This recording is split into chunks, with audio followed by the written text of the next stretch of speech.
Well, hi everybody. I'm Sarah, the Real Simple Mama. I'm out here in the chicken run and I'm starting to do some winter prep, but this is actually going to be a video more about your outdoor plants than it's going to be for chickens. So let's talk about some weird things that your plants do outside as they're preparing for winter and what you can do to help them.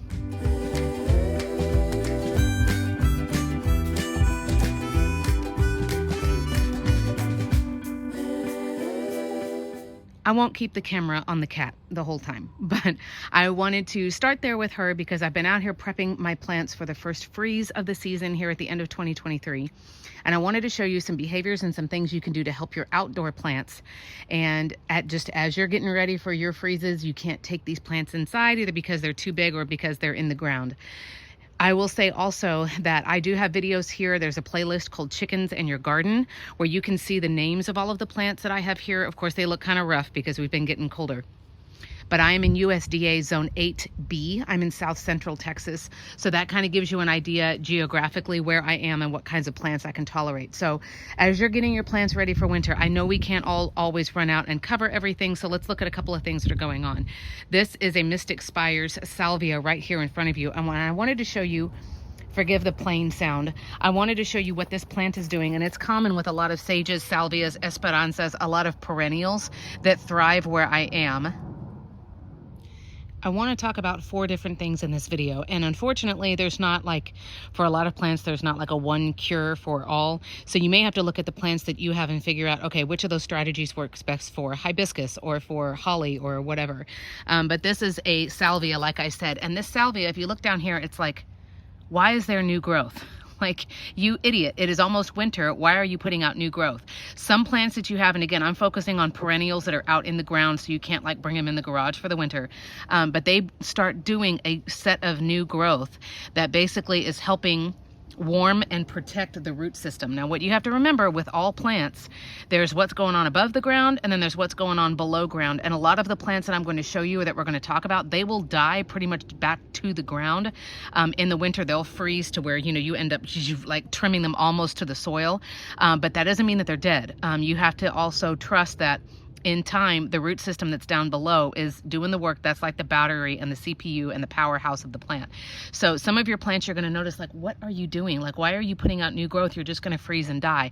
But it's doing it on purpose. This is the first round of new growth that is right now. It's going to be protecting that root system and the heart and soul of the plant there below ground. A lot of these plants, I'm going to wait. I'm not going to be in a hurry to prune them down to the ground right now before the freezes, because like I said, a lot of this growth, yes, this is this year's growth and it will die, but it serves a purpose during the winter. It helps protect the plant. So I'm not in a hurry to prune anybody down. If I pan over here, this monster is a firebush, and the firebush, this is like the most particular, like sensitive, like dramatic baby that I have here in this chicken run area. And like I said, everything out here is a heat hardy perennial, which means it will live for at least 3 to 5 years. But this firebush is a baby. It's as tall as me now. It's 5 feet tall, but it will die down to the ground. So probably in February, early March, when our freezes are done. In Texas, our worst freezes are actually January, February. But when our freezes are done, I will prune all of the dead back, until I see green on the stem, on the branches, sorry for the focus.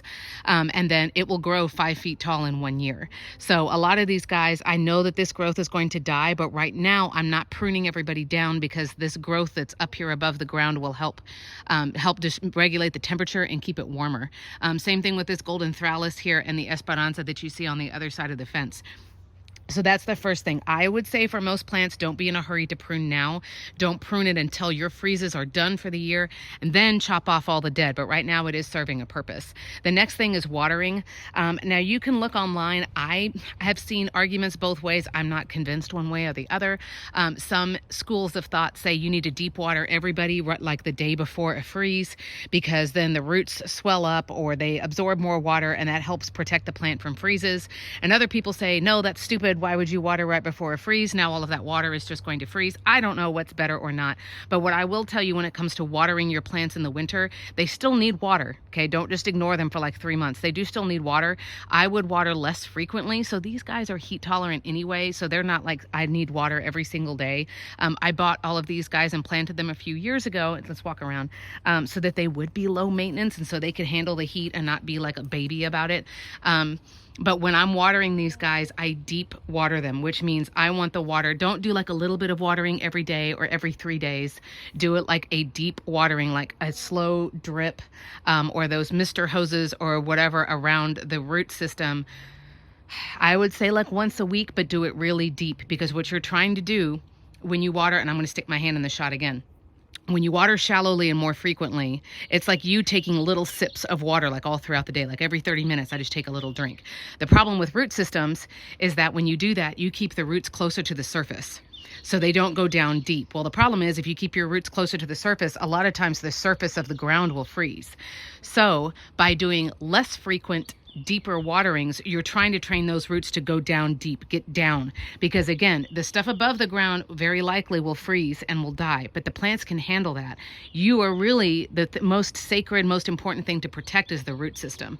So, and I talk to my plants. I'm going to stop again because there's a plane coming. I literally talk to my plants when I'm watering them in the autumn, and I'm like, look, you guys get your roots down deep because this winter is going to be bad and I don't want you to die. So get your roots down deep, and you train them to do that by don't water them every single day.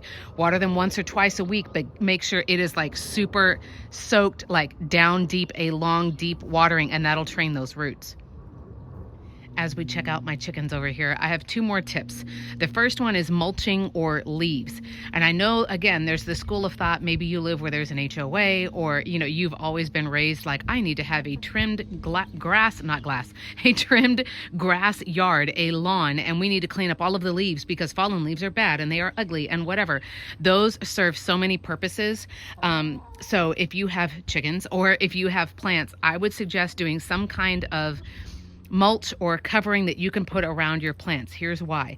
The fallen leaves or the mulch, and I'll explain what mulch is in a minute, but that helps keep the heat in the ground, again, around those root balls, and it is a great way to stabilize the temperature. It also helps retain moisture so that the watering that you did doesn't evaporate so quickly. So I would recommend, here's what I do. And I'm not sure if it's the same in all states or in other countries, but around here, you know, the city goes and trims trees around businesses and city buildings and schools and stuff like that. The trees that they trim, number one, you know that they're probably going to do well as a mulch because they're trees that live in your area. So it's like local wood. It's not wood that's brought from like a tree on the other end of the country or something. But also a lot of times cities will have mulch for free. And it's basically, if you show up in your truck or you show up with bags or whatever, you have to take it home yourself. But we have it for free because obviously they have to dispose of all of those trimmed tree branches. So you can use mulch or you can use leaves. Ask your neighbors, you know, grass trimmings, anything like that. The thing I would warn you about is, and it shouldn't be a problem with the city normally, but more like if you're getting bags of leaves from well-meaning neighbors, make sure they don't use any kind of pest control, like, you know, somebody comes out from Terminex or whatever and is spraying for bugs, or that they use any kind of fertilizer, because you don't know what that is. And I say that a lot for my chickens too. Like, you just want to be careful. You don't want to be bringing in chemicals. If you're going to go out and buy mulch, it's usually not very expensive. I get I think it's just called double shredded or twice shredded because it's smaller pieces. That means it's just easier for you to maneuver around, but you don't have to buy anything that has dyes in it or it's a special color or it's been treated with, no, you don't want any of that, because every time you water or anytime there's snow that melts or anything like that, any chemicals or any dyes or anything that's in that is going to leach into your soil. But I say using bags of leaves, grass, or mulch. Put it around your roots. Oh, another plane. I'm so sorry. You want to leave a little gap, like kind of like if you put on a turtleneck. You don't want it to be too tight around your neck. So leave a gap around the trunk or the base of the plant.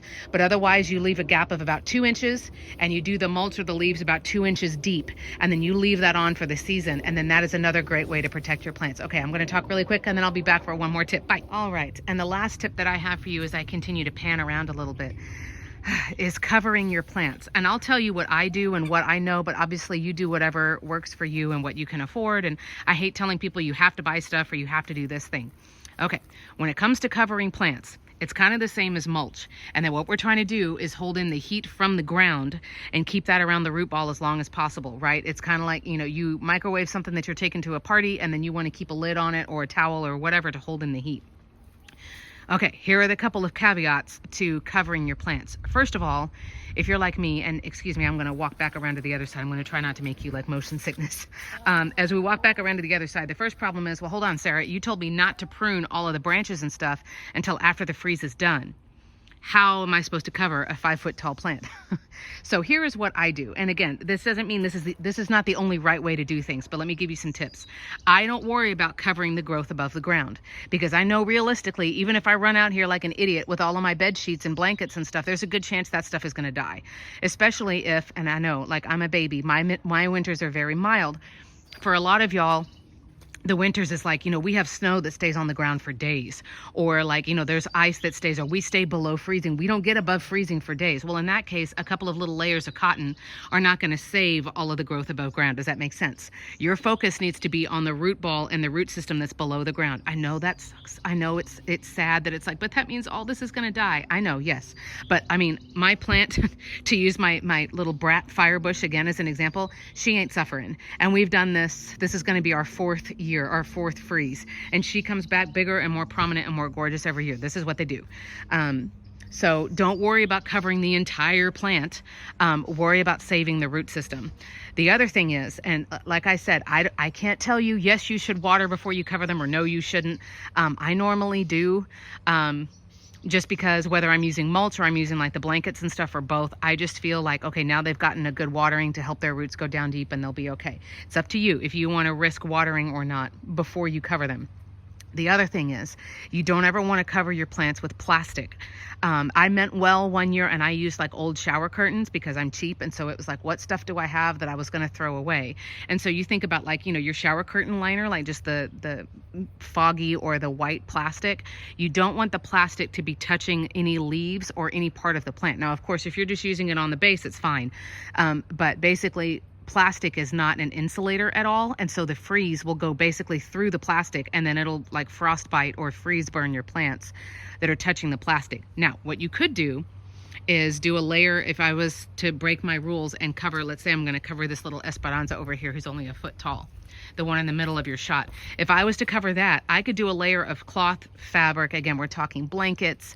They sell like the freeze plant coverings, but I just use stuff that I have, you know, extra sweatshirts. I've used old pants and pajamas and stuff before because I was so afraid my plants were going to die.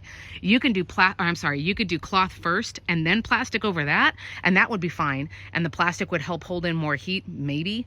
And that way it's not touching your plants. But if you had to choose, or if something is going to be touching the plant, don't use plastic, use fabric. And again, I use old like fabric tablecloths, not the plastic ones from the dollar store, but old fabric ones, old blankets that we used to use for my dogs. So now they have like holes in them, or, you know, they're kind of ratty looking or whatever. You could go to Goodwill and look for blankets and stuff like that. So again, I don't want you to feel like you have to go buy a ton of stuff, but be thinking about your plants and then have a plan for what you want to do. So leave the new growth alone. Sorry, I thought I stepped on a chicken. There was like a weird branch poking me in the leg. So don't worry about the new growth. It's serving a purpose. The plant knows that it's almost winter, but it has a purpose. Don't worry about everything above the ground, chopping it down now or trying to cover everything. Focus on the root system. You on your own do research as far as if you're going to water before the freeze or not. And then of course, you know, look into mulch or the best coverings that you guys can use. I would say if you're able to do a really thick layer of mulch and you have mild winters, that might be all you need to do. For me, we get down into the 20s. Like I said, more towards January, February. We normally don't get into the teens or the zeros. That's very rare for us.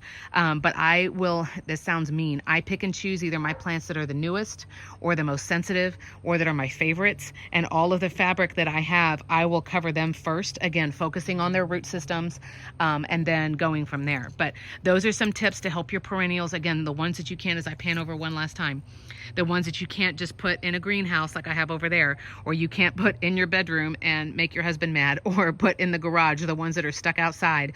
Hopefully that gives you guys some tips. I know a lot of you deal with, worse, more severe, more extreme winters than I do. So I love hearing your comments and your suggestions on what you guys do to help your plants as well. But thanks so much for watching, and I hope you have a great, happy new year, and we'll see you some more in 2024.